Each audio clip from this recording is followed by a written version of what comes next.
ओम साई राम श्री साई राम जय साई राम। साई बाबा कहते मोर छुआ माने सबु बेले तुमे मो नाम को जप कर आउ मोर साई सच्चरित को पाठ कर देखिब सबु किछि कष्ट तुम धीरे धीरे दूरे जीव। मोर नाम जप द्वारा तुमको बहुत साहस और धैर्य मिलिब।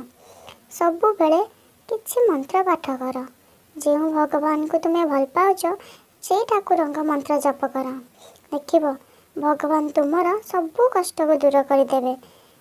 मनरे गर्व अहंकार हिंसा कहा प्रति भी रखना। सबु बेले अन्य मानक साहाय्य कर जेतिकी तुम पाखरे अच्छी और जेतिकी भी संभव सेतिकी साहाय्य कर। जो मैंने खाइबा पई पाउ नाहंती पिंधिया पई पाउ नाहंती सेही दुखी लोकन को खाइबा को दियो मु वस्त्र मध्य दियो।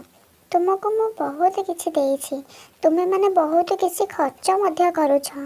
तुमे से माने को देले तुमर सरी जीवनी बरम आउरी अधिक तुमको प्राप्त हेबो एवं आनंद मध्य मिलिबो बहुत सुखरे मध्य रहइबो।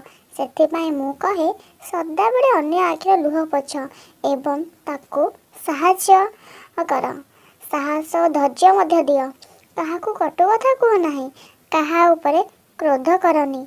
तुमर जहाँ सबु कथा अच्छी सबु कथा तुम्हें मते कहि पारिबो मु सबु तुम कथा सुनिबी। सबु बेले तुम्हें एमिति आचरण कले दिने तुम्हें बहुत आग को जीव।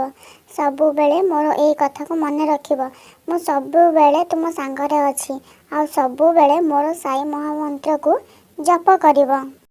ओम श्री साई नाथाय नमः।